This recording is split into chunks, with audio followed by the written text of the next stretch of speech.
All right. It is 6 p.m. We will take a few more minutes to let others join, and then we'll hand it off to the hearing officers to start here shortly. Thank you.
All right, can everyone hear me?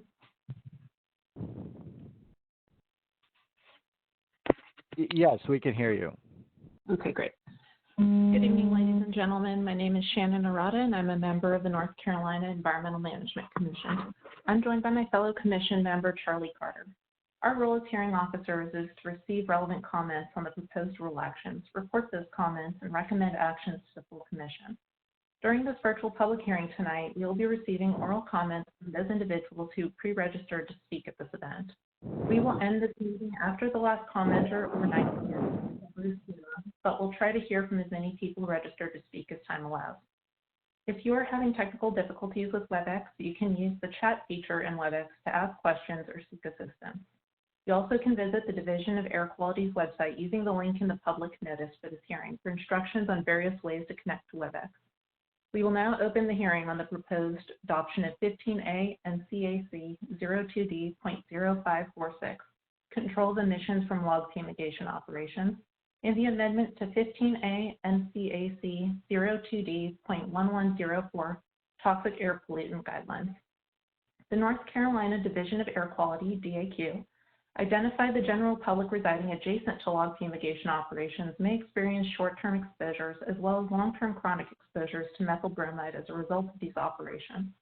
Neurological and respiratory health effects are the greatest concern resulting from exposure to methyl bromide. To protect the health of all persons living or working in areas subject to airborne releases of methyl bromide from fumigation operations, the Environmental Management Commission, EMC, proposes to adopt rules regulating these emissions using an acceptable ambient level, or AAL, to limit the concentration of methyl bromide or other fumigants beyond the fence line of a permitted facility. To be clear, this is not an occupational exposure standard for workers within the fence line, but is a limit that protects the public beyond the property boundaries. The Commission approved proceeding to the public comment in the summer of 2019 following the recommendation by the Secretary's Science Advisory Board, SAB, to consider an AAL of 0.005 milligrams per cubic meter as identified in the EPA's Integrated Risk Information System, IRIS, methyl bromide chemical assessment summary with a 24-hour averaging time. The public comment period for these rules started on June 16, 2019 and went through August 30, 2019, which included a comment extension of 2 weeks. 2 public hearings were held, one in Raleigh on July 22, 2019, and one in Wilmington on July 23, 2019. Based on the comments received during the public comment period, there was a wide consensus on the value of 0.005 milligrams per cubic meter for the proposed AAL. However, some commenters expressed concern that a 24-hour averaging time was not appropriate for use with the IRIS chronic reference concentration.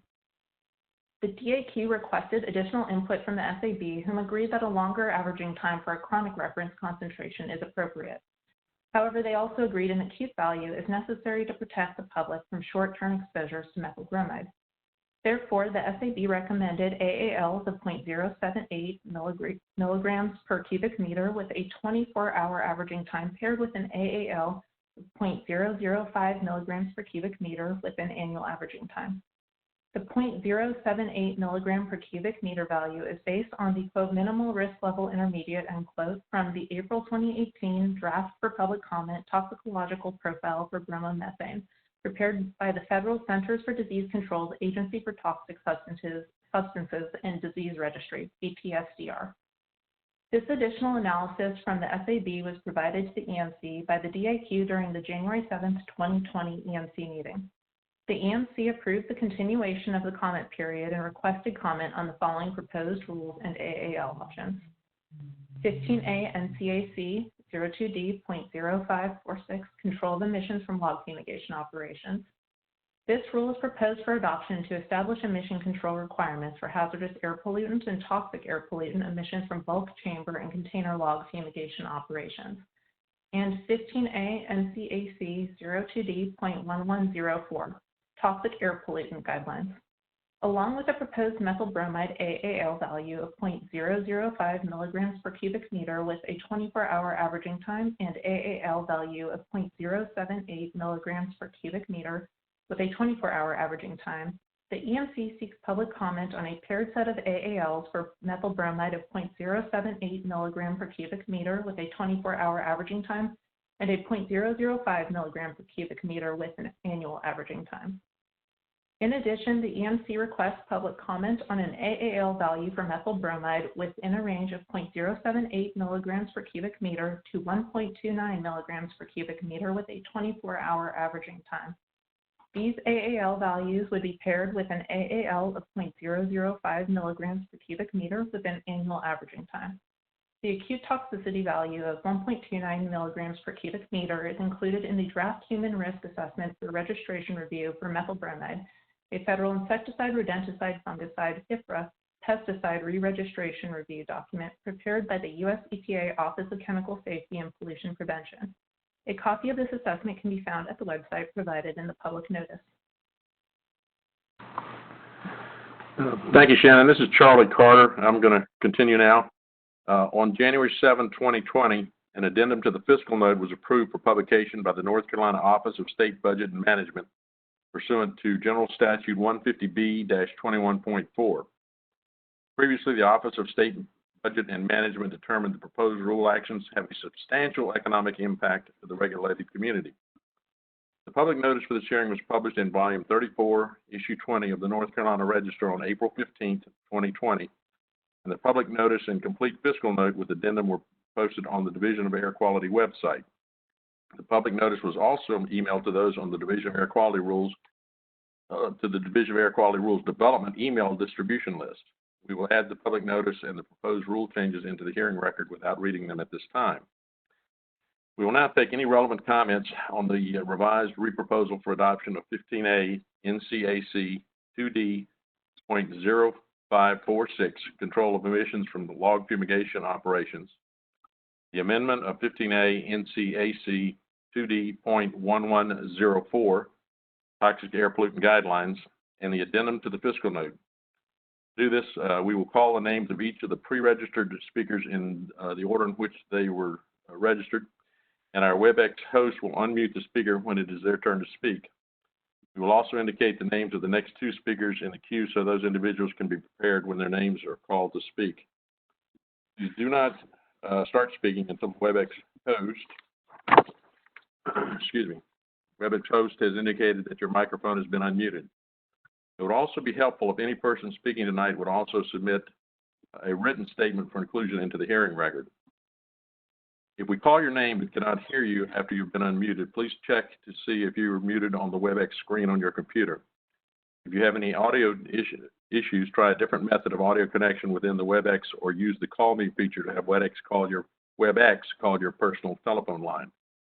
If we still cannot hear you, we will proceed to the next registered speaker, but we'll call your name again at the end of the hearing. We have a large number of persons who have pre-registered to speak at this hearing, and based on our time constraints, the speakers' presentations will be limited to 3 minutes apiece. And with that, I will call for the first speaker, who is Aaron Carey with Sierra Club. The next two after Aaron are Peter Joyce and Joel Porter. All right, Aaron, you have been unmuted. Go ahead and make your comments, please. Thank you very much. Can everyone hear me? Yes, we can hear you. Great. Hi, everyone. My name is Aaron Carey. I'm the Coastal Programs Manager for the North Carolina Sierra Club. I hope everybody out there listening is staying safe and healthy in these trying times. I'm here to represent both the chapter and our more than 100,000 members and supporters who care deeply about air quality and human health. I'd like to thank the Division of Air Quality for providing the opportunity for stakeholder input on this latest round of rule recommendations for methyl bromide use in North Carolina.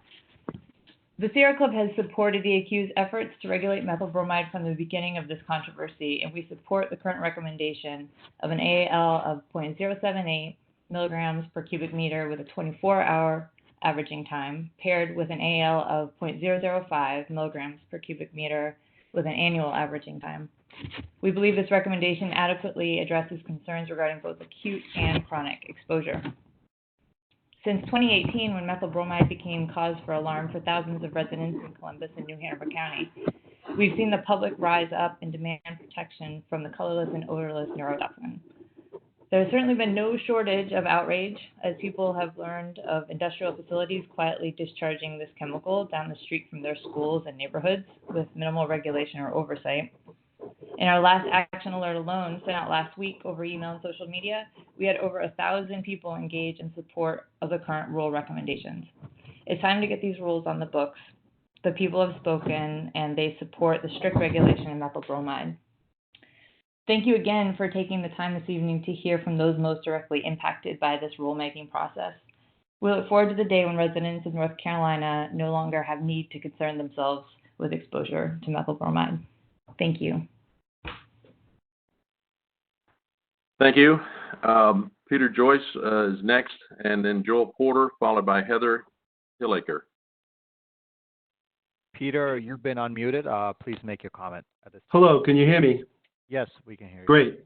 All right. First of all, thank you for the opportunity to speak to this group about the regulations that are being proposed. I'm speaking on behalf of the fact that I have commercial installations that control the emissions of methyl bromide, 2 installations in the United States that have been running for 5 years. In fact, one of them is running today as we speak, not 800 miles from Wilmington, North Carolina, at the Port of Miami. Over this past 6 years, we've scrubbed over 200,000 pounds of methyl bromide in over 1,500 separate fumigation events. I'm a chemical engineer, invented the process, and have done these installations. These installations were also the basis of a permit issued by the state of Virginia that vetted the technology and issued similar fumigation control technology requirements.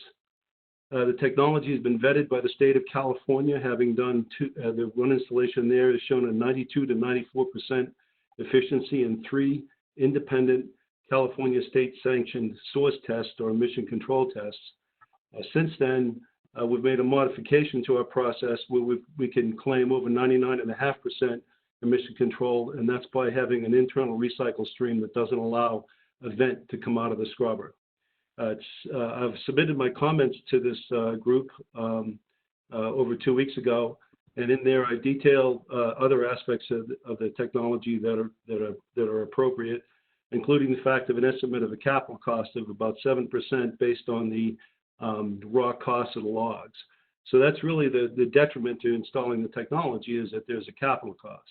However, if 7% isn't the end of the world, then I assume that would be something that should be considered, because in essence that would solve this problem.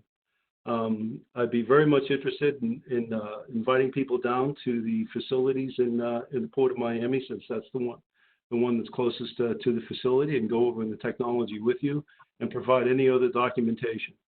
As I said, I'm a chemical engineer with 30 years experience. I've installed over 200 capital projects or managed the installation of them. The process is robust and based on fundamental principles of chemical engineering, with the scrubbing with thiosulfate solution and a carbon scrubber. Both of these technologies have been around for over 60 years. All I did was I cobbled them together in the right sequence, and also worked out the economics and sweated through the installation to get these facilities up and running. So I present this as a viable solution to this very important problem. And I appreciate the time to speak with you. I've got 4 seconds left. Good evening. All right, thank you. Thank you, and thank you for saving the 4 seconds. Joel Porter is up with Heather Hilliker and Veronica Carter to follow. Joel, you've been unmuted, and you can go ahead and make your comment now. Great, thank you. Am I live? Yes, we can hear you. Okay. I thank the chair and I thank the vice chair, and I have to apologize. It looks like I'm listed twice. That's an oversight. I'll be speaking tonight both for Clean Air Carolina and for Medical Advocates for Healthy Air.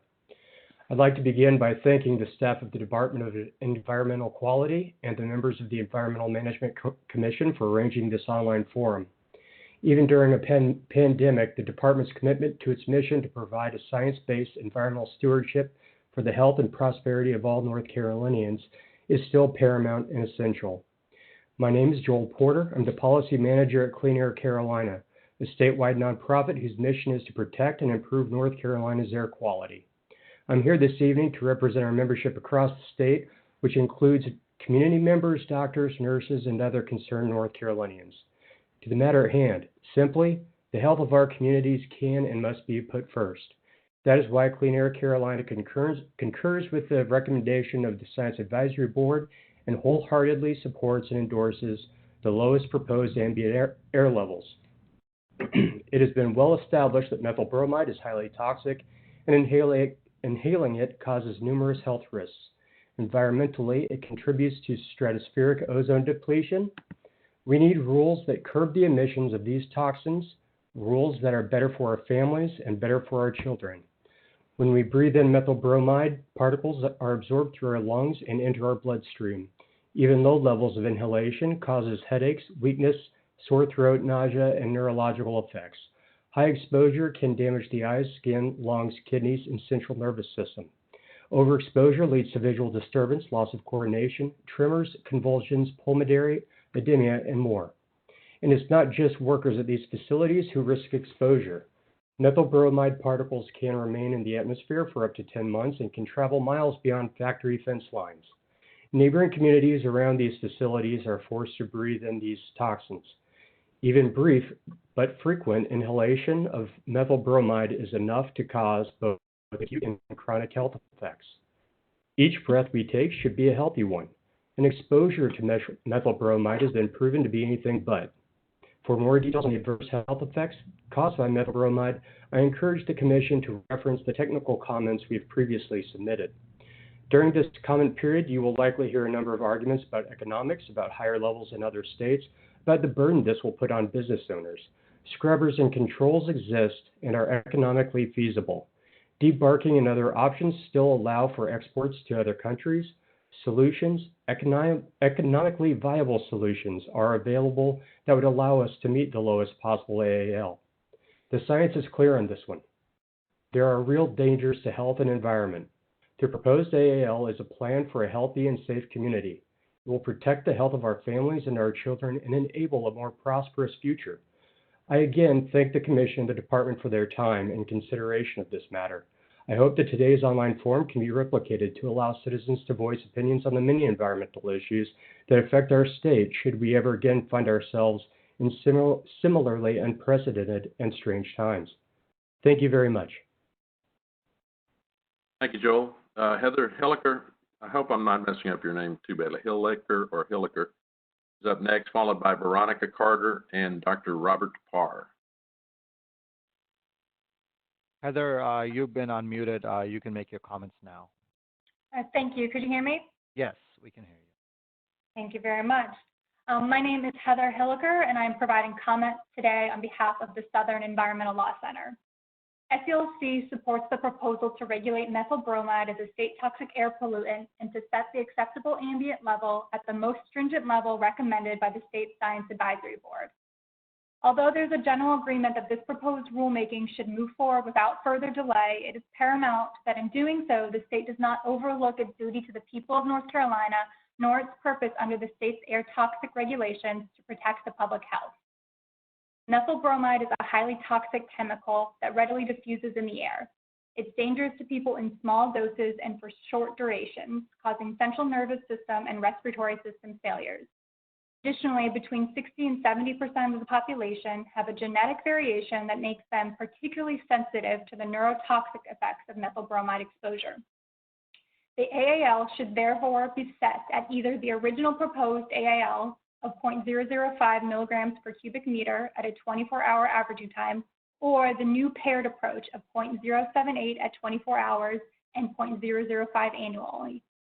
These are the only two approaches approved and recommended by the Science Advisory Board as being protective of the public health, and the state should not move forward with any higher AAL. Despite the advice of its own independent experts, several members of the EMC have continuously pushed for a higher AAL, insisting that the industry only affects, quote, a handful of people.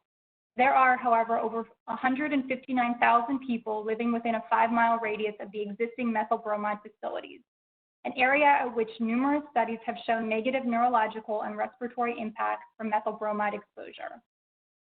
The people of North Carolina have made their opinions clear to DAQ. They do not want methyl bromide fumigation operations occurring in their towns, and they want DAQ to regulate the use of methyl bromide as stringently as possible.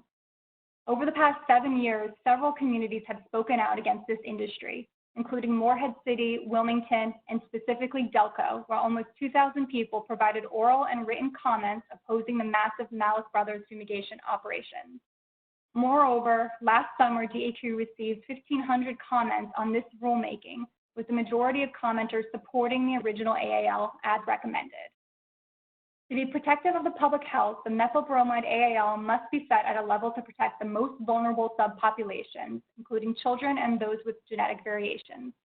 The Southern Environmental Law Center therefore urges you to set the AAL at the most stringent level as recommended by the Science Advisory Board. Thank you for your time and for providing this opportunity for public participation. Thank you. Next is Veronica Carter, followed by Dr. Robert Parr, and then Zachary Krebs.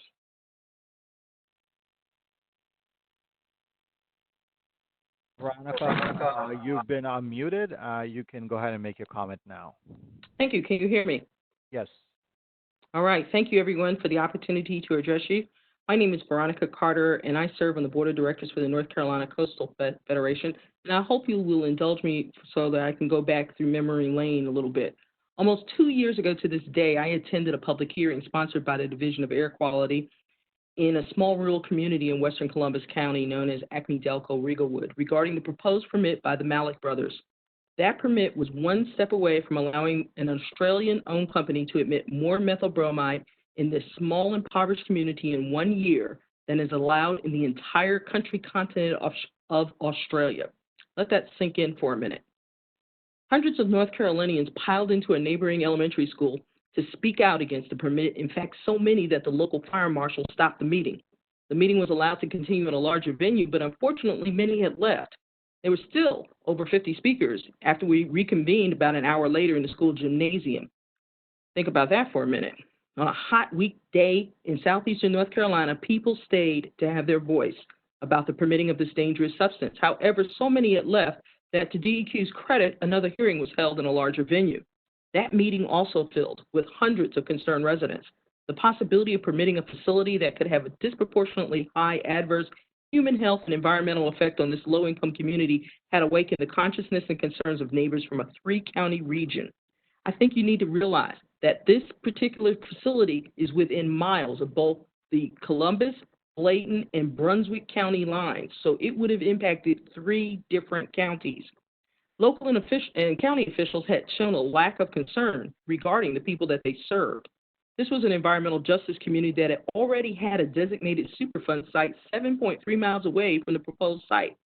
You know, I'll never forget the words from one speaker during the public comments at that first hearing at the elementary school when she talked about the fact that folks may think that they didn't understand what was going on, but she said, and I quote, "We may be poor, but we're not stupid." Thousands of comments were sent to the hearing officers. Thousands of registered voters signed petitions against the letting of this permit. And why? Because methyl bromide is a hazardous air pollutant. As a major source of HAP emissions, the state of North Carolina should have required Malik Brothers to install the maximum achievable control technology available. But because North Carolina lacked either a law or a rule requiring industry to protect the residents of this state, the company in its permit had boldly stated that they plan to use just duct tape and sandbags to control any potential hazardous fumes that might escape their facility. That brings us to today. It's taken 2 years, but we finally have an opportunity to act to the thousands of comments, the voices and letters that have been received on this topic. This is an opportunity to protect the health and property values of communities throughout the state that did not believe that the system would work for them. So please adopt the most stringent rule possible. Forcing Malik Brothers to use a debarker didn't stop their operation, but it did provide a cleaner, safer air for 3 neighboring counties. I humbly implore the Environmental Management Commission to follow the science and adopt the most stringent version of the rule possible. Thank you very much for your time.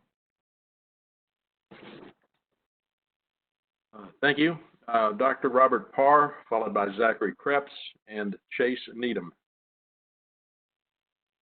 Dr. Parr, you've been unmuted, and you can go ahead and make your comments now.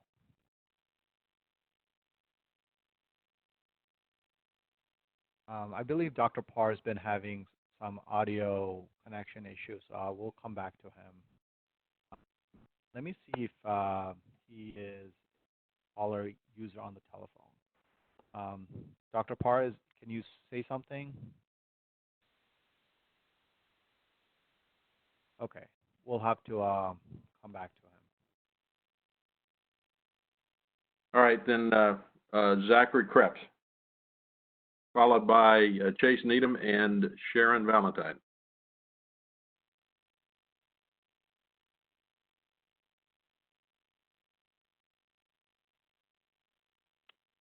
Um, I do not see Zachary in attendance. We'll move on to the next person.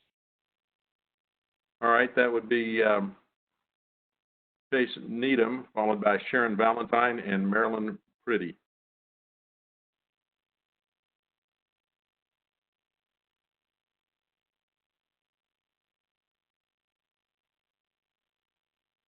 Sharon Valentine, you are have been unmuted. You can go ahead and make your comments now. Can you hear me? Yes, we can hear you. Thank you. My name is Sharon Valentine, and I'm a resident in Wilmington, North Carolina, at Del Webb River Line. We are right on the river and very, very close to the two log fumigation sites near the forge. We had a meeting in March with 126 of our residents who had never heard of methylbromide or the problems, the health problems that can occur from being exposed to it. At the time we were done, we submitted 80 comments to you, urging at first the complete ban of methylbromide in log fumigation operations, particularly in these populated areas. We know that debarking is an alternative. If regulations are adopted, I support the EPA's chronic exposure recommendation of AAL 0.005 over a 24-hour averaging time. I do have a question for DHE. If either of the other two proposed limit options that are being considered here tonight are adopted, the 0.078 and the 0.078 over the 24-hour 0.005, it is my understanding that the 0.078 was drawn from a draft report, not an approved report from the Federal Center, for Disease Control. And if those sites, fumigation sites, are permitted under DHE with those higher and unsafe levels, I am wondering if there is a legal liability, particularly if they prove to be harmful to human health, the real estate down here, and stress put on our New Hanover Regional Medical System. I will put that question to you on legal liability. Thank you very much. Thank you. We did have some difficulty hearing you. I'm not sure what the problem was. We were getting some feedback on that line. Marilyn Pretty is up next with Leonard Bull and Donna Hammond to follow. Am I unmuted? Am I unmuted? Yes, you are. Oh, good, good. Thank you. I'm currently serving on the board of the Brunswick Environmental Action Team. And first, I'd like to thank each of you for working on this proposal to limit the amount of methylbromide that can be released into our air. It's especially important now that the state of North Carolina implement enforceable rules, since at the federal level, it seems the EPA is abandoning its mission to protect our environment. BEAT supports the adoption of the most conservative AALs. Ideally, the EPA would remove the exemption for methylbromide for log fumigation and ban its use altogether. I spent over 30 years as a certified industrial hygienist and certified safety professional. I know that elimination of the risk is the best approach. And a complete ban is feasible since there are several alternatives to the use of this fumigant. But in the interim, BEAT fully supports the adoption of the most conservative set of proposed AALs. Also, because methyl bromide is odorless, we hope you will prohibit its use without the addition of a warning agent, similar to what's used in natural gas. Adopting a set of AALs is only the beginning. We urge you to also provide users with technical guidance on how to measure methyl bromide to ensure data collected is valid. What monitoring equipment will be adequate to achieve the sensitivity and accuracy required? What are the temperature and humidity limitations? What are the calibration requirements? Where should the monitors be sited?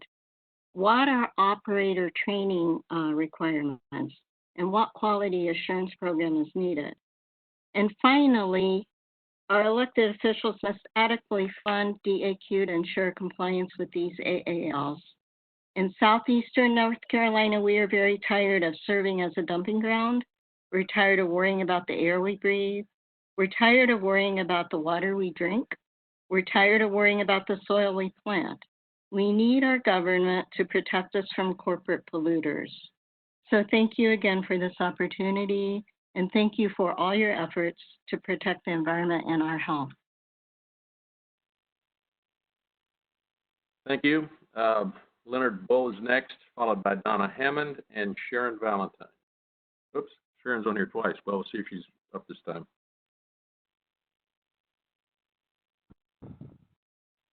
Leonard, you've been unmuted and you can go ahead. Okay. Does that help better? Yes, we can hear you. Okay. I think Sharon is my other half, and we're sitting side by side with two different laptops, and I suspect that that may have created that echo feedback. So I moved to the other end of the house. I hope it's not echoing now. My name is Leonard Bull, and I live in the Delaware River Lights area off River Road in Wilmington. I'm an emeritus professor and former department head of animal science at NC State, as well as former associate director of the North Carolina State Animal and Poultry Waste Management Center, where we chased air, water, and other contaminations around southeast North Carolina for 10 years. I have sent my comments in writing also, so I'm going to skip a little bit of the part that is now redundant. I've reviewed the work that I could find regarding methyl bromide. EPA and CDC and Cornell University has done some very good summary work, et cetera. And I understand that as a nutritional biochemist and physiologist, I understand the metabolic and toxic issues associated with it.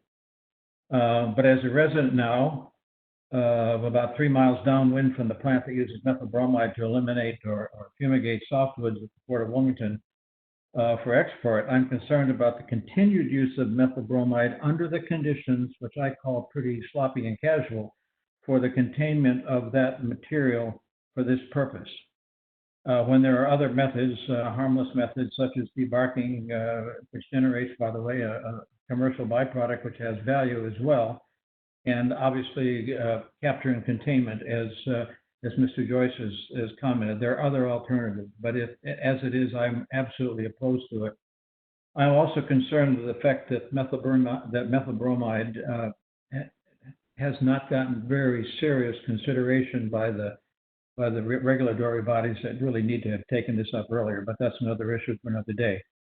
But I think that it's time to act on this, and I've listed two choices. My first, which is my most significant choice, would be to ban the use of methyl bromide for use anywhere in North Carolina for fumigation of logs effective July 1st, 2020.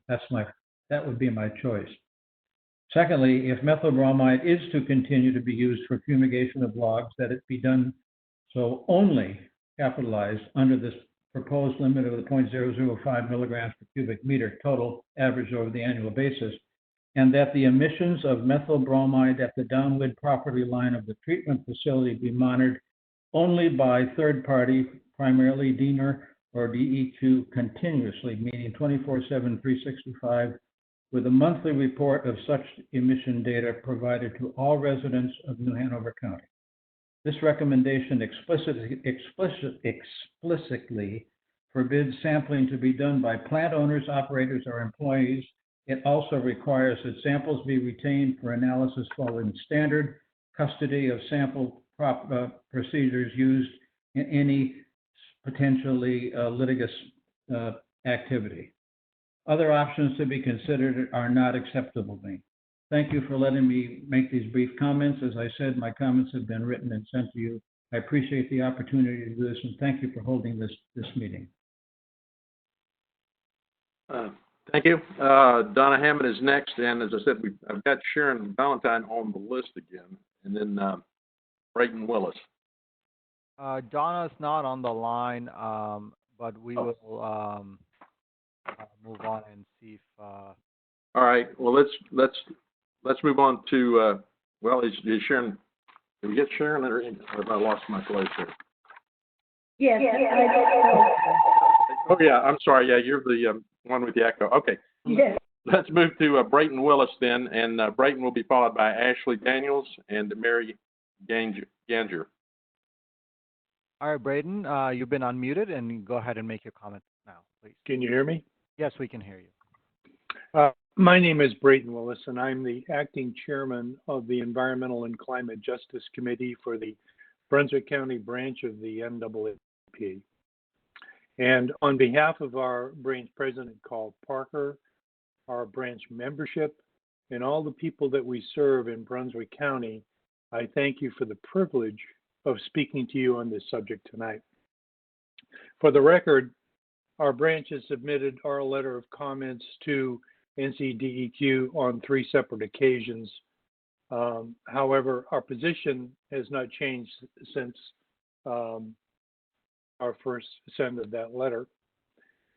We are very concerned that the use of methyl bromide to fumigate logs for export can become a serious environmental justice issue when higher risks of exposure are borne by residents in impoverished or rural areas of our state. Furthermore, we believe that no groups of people should bear a disproportionate share of negative environmental consequences resulting from rules, policies, or laws that govern industrial or commercial operations, such as the fumigation of logs with methyl bromide. For that reason, our EJ committee developed a list of comments contained in our letter for your review and consideration. Our committee does commend DAQ on its extensive review of the literature and incorporating uncertainty factors in recommending a very low AAL. However, because methyl bromide is odorless and typically has no warning properties, protecting the safety and health of workers, neighbors, and the general public will depend on establishing meaningful and enforceable hazard mitigation rules for this toxic chemical.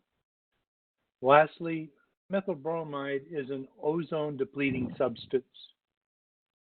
It would be a major positive achievement for our planet if we could avoid its use entirely. That being said, after DAQ examines and hopefully publishes all of their identified risks and uncertainties relating to this methyl bromide rule making effort, we hope and pray that the trade-offs you consider weigh insurmountably in favor of public health and environmental sustainability. We here in North Carolina cannot afford any more disasters that negatively impact our water, air, public health, and environment. We need all the help we can get to properly manage all of our scarce resources. Thank you. Thank you. Ashley Daniels is up next, followed by Mary Ganger and Jamie Cole. Ashley, you've been unmuted, and you can go ahead and now make your comments. Thank you. Can everyone hear me? Yes. Thank you. Greetings and thank you for being here today. And thank you for taking time in a global pandemic to hold this public hearing. By now, you've heard of the health impacts of methyl bromide, both acute and chronic. Everything from headaches, respiratory distress, to tremors and confusion, to death. By now you've heard that the chemical is not contained simply because the company puts up a fence around their operations or because they wait an hour to open the door after fumigation.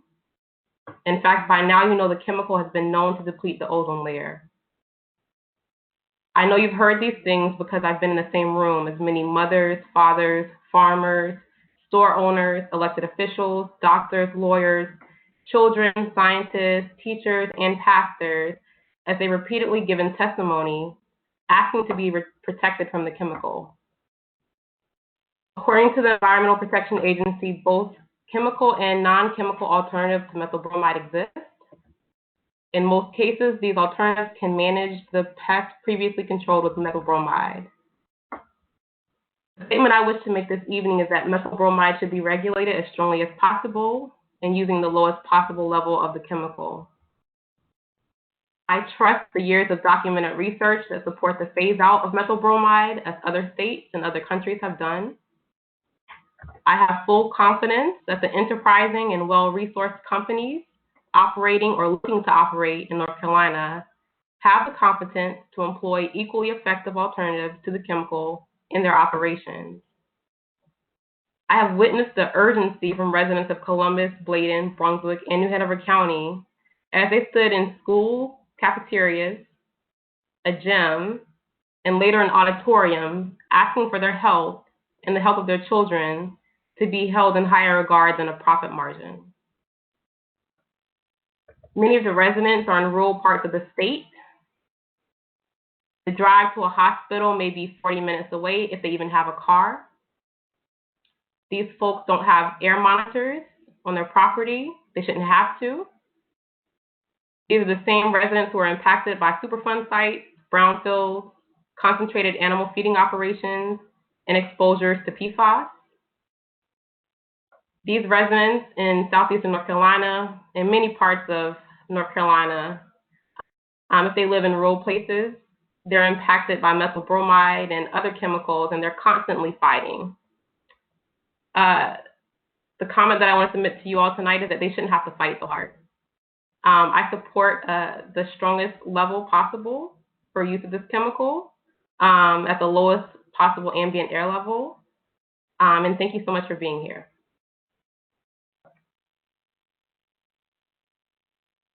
Thank you. And Mary Ganger's up next, Jamie, followed by Jamie Cole, and Joel Porter's listed again, but he's already spoken, and Sybil Murray following Jamie.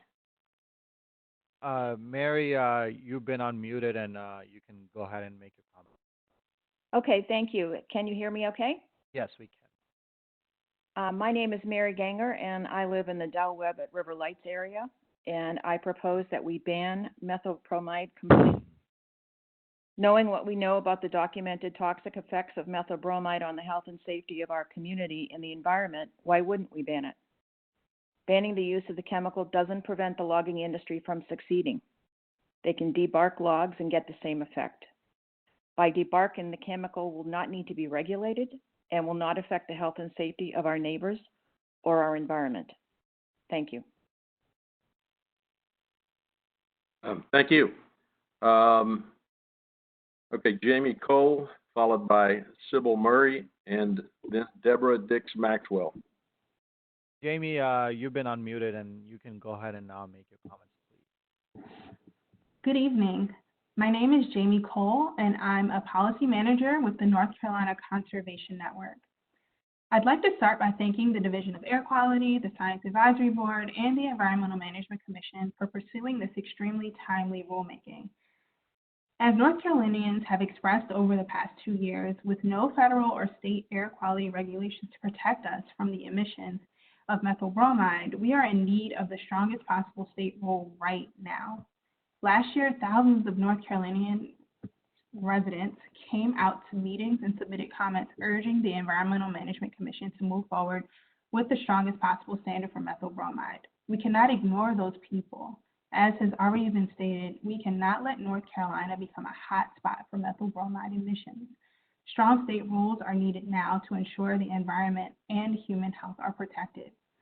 Alternatives to this hazardous air pollutant exist and are presently being used for log exports in North Carolina.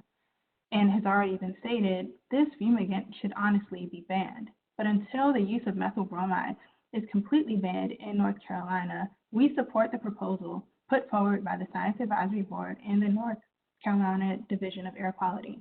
Anything weaker than an AAL of 0.005 milligrams per cubic meter at an annual averaging time combined with 0.078 milligrams per cubic meter at a 24-hour averaging time is unacceptable. According to state experts, anything weaker than this proposal will not be protective of public health, especially when considering that large segments of the population are particularly sensitive to the neurological effects of methyl bromide exposure.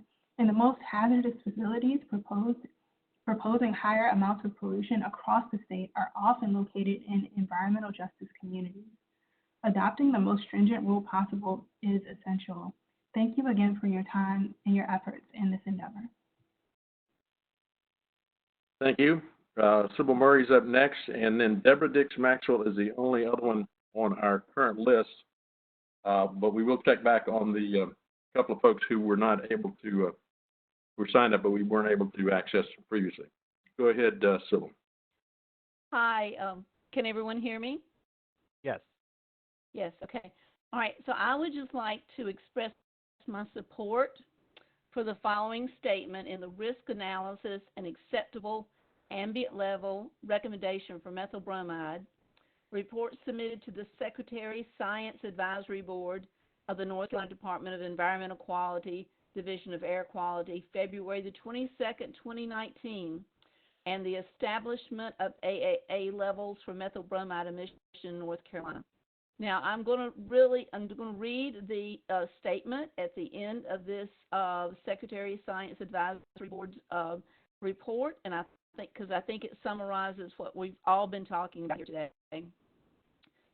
Based on a combination of the professional judgment of DAQ's environmental toxicologist and input and feedback from the SAB, the range of AAL values that could be considered by the EMC are 0.002 milligrams per cubic meter to 0.005 milligrams per cubic meter.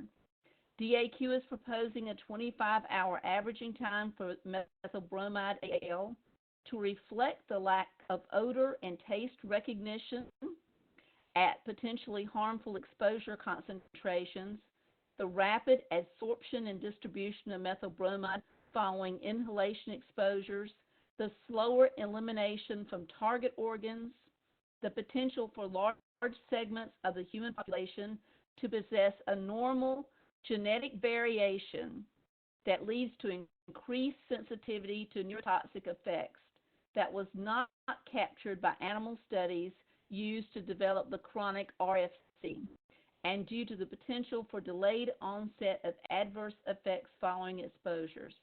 All right, this is a quote from the report from the Secretary of Science Advisory Board. I have personally sat in on these meetings, several meetings, and I have a great deal of respect for all the scientists on this board. They are true scientists, and they are really getting, delving very deeply into the scientific literature.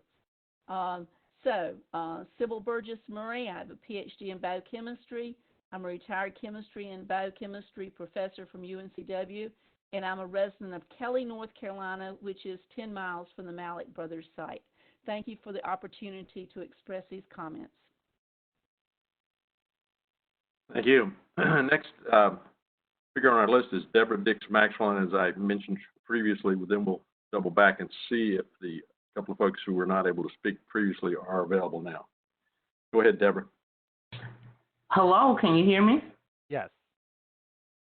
Good evening, everyone. My name is Deborah Dix Maxwell, president of the New Hanover County NAACP and district director of the NAACP for Bladen, Brunswick, Columbus, New Hanover, Pender, and Onslow counties.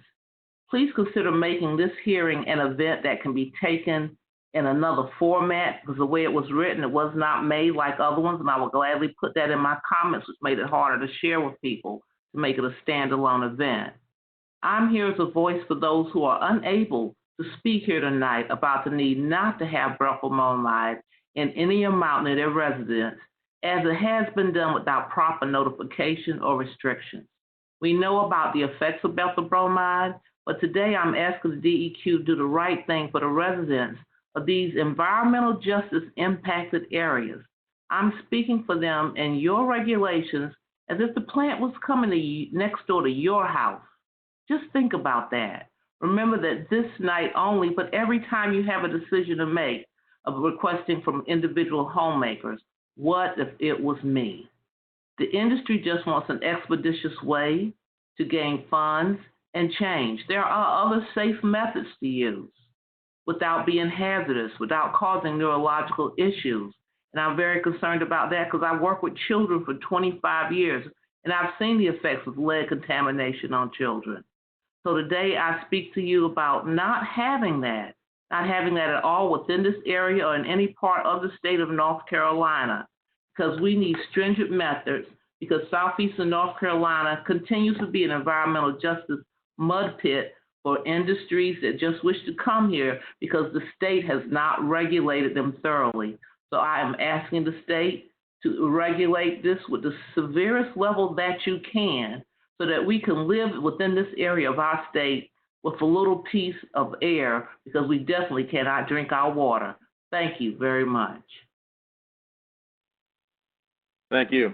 I believe I have this correctly. I think I have three that we were not able to reach earlier was Dr. Robert Parr, Zachary Krebs, and Chase Needham. Are you seeing those anywhere? Are they linked in? Yeah, I see Dr. Parr signed in. He may be having some audio issues. I have unmuted him, but Mr. Porter, Joel Porter, said that if it's okay with the commissioners, he has access to Dr. Parr's comments and would like to read them for him, if that's okay. Yeah, I think that'd be fine. Okay. Go ahead. So I'll go ahead and unmute. Who did you say is reading those?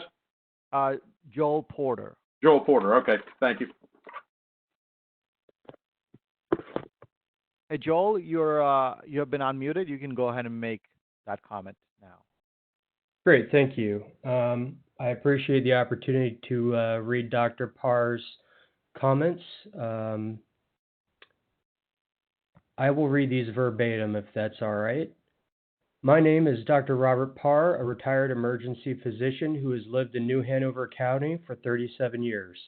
Thanks go to North Carolina Department of Air Quality for their tireless efforts in establishing a first-time acceptable ambient level for methylbromide, a hazardous air pollutant that for too long has been able to drift into populated neighborhoods, causing great harm.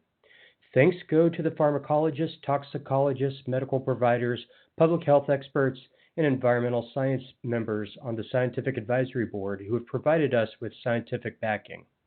Thanks go to the medical providers, environmental scientists, and experts in sustainability on the Environmental Management Commission who supports these regulations.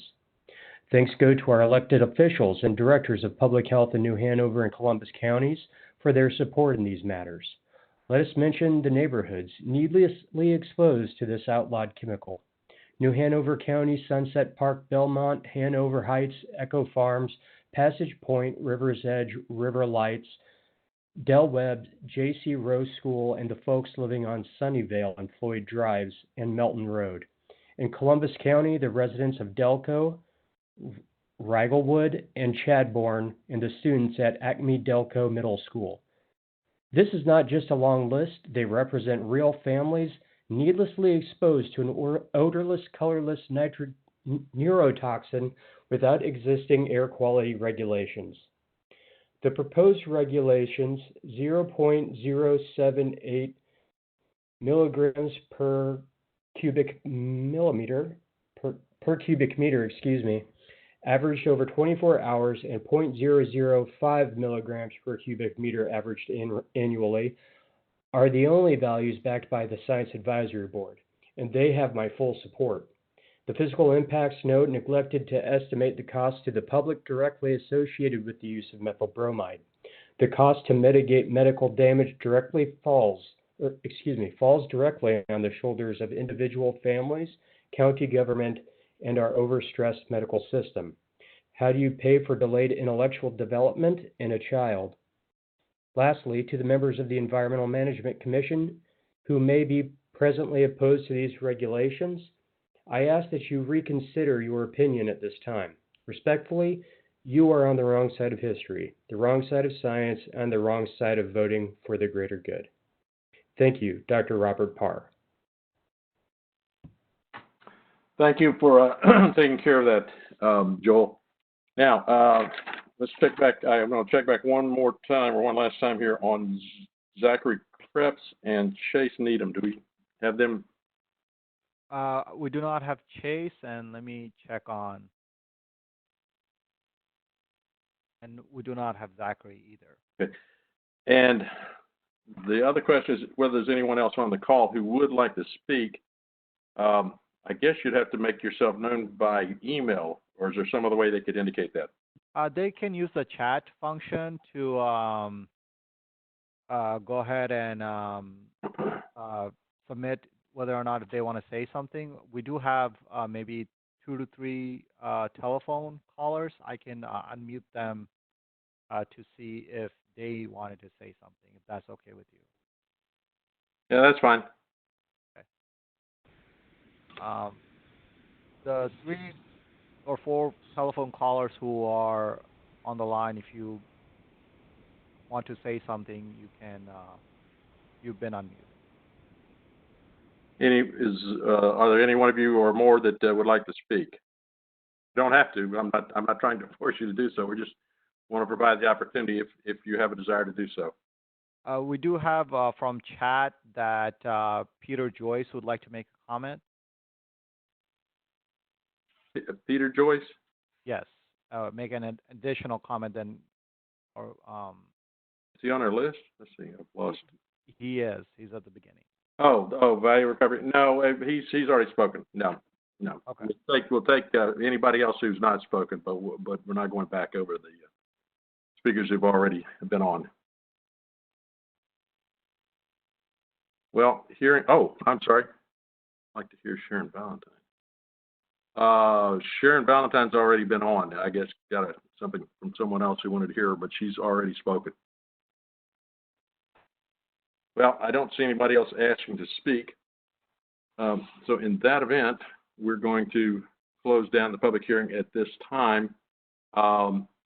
Once again, I want to emphasize, please submit your comments in writing. It's helpful to hear from you here at a public hearing, but even more helpful in the preparation of the hearing officer's report and recommendations to the full commission to have that in writing for both the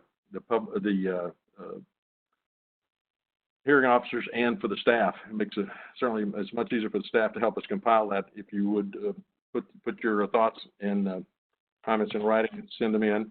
The comment period runs until May 8th. That would be this Thursday, I believe. You also can call 919-707-8430 and leave a voice message with your first and last name, who you represent, and any comments on the revised log fumigation rule. And that telephone number again is 919-707-8430. And again, of course, the written comments can be submitted in writing or to the email to daq.publiccomments@ncdenr.gov. And you should reference on there that's for the revised log fumigation rule. That email address again is daq.publiccomments, that's run together, @ncdenr.gov. And of course, always written comments. And we also have a fax number if you want to send them in that way. The fax number is 919-715-0717. And it would be most helpful, again, if they have the subject line on there for the Rural Development Branch Supervisor. It's to be addressed to the Rural Development Branch Supervisor. Fax number, again, is 919-715-0717. Thanks to all of you for participating tonight, whether you spoke or not, or just called in to hear the other comments. Based on the information received during the hearing this evening, the public comments received during the comment period, actually in both comment periods, let me go back and reference something that Shannon mentioned earlier. This is, of course, the second comment period, in this case on the revised standards. So the comments that were submitted previously are not been lost or ignored. They will also be a part of the record for the standard for whatever action that the commission takes on this. And we will be compiling a hearing officer's report and make a final recommendation to the Environmental Management Commission on how to proceed with this rulemaking action. Thank you again, and the hearing is adjourned.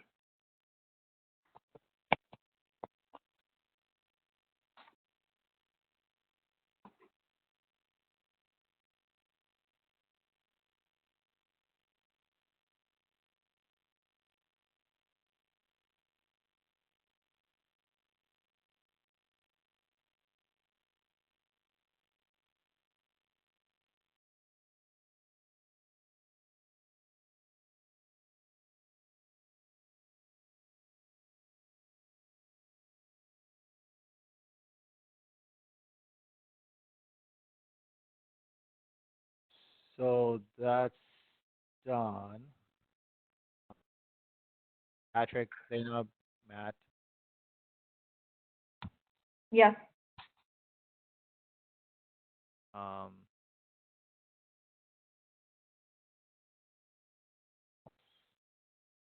here. Hopefully my new headset's working as well as my old one. Yeah, we can hear you. So hopefully it went well. I think so. Hopefully, Matthew, were you able to write down all the names? Yeah. Oh, am I muted? No, you're unmuted. Oh, yeah, sorry. Yeah, I wrote down everybody that was in the meeting. I went through the attendance list about 8 or 9 times because people kept coming and going. Okay, perfect. So the recording will be available in a couple of hours, if not tomorrow. I'll be out, but I know that we need to send the recording or make it available. I'll try to see if I can do that via my phone. Yeah, and I also recorded it on my phone too. Okay, so maybe for now we can make that available. Then Yeah. We'll try to make the one that WebEx did available at a later date. Is that okay with you, Patrick? Oh, fine with me. Perfect. All right, so I guess I'll go ahead and end this meeting and Do we want to, just a question, do we want one of these audios to be posted up under the meeting notice for anybody to listen to, or is it just going to be an internal thing? I mean, we're still being recorded right now.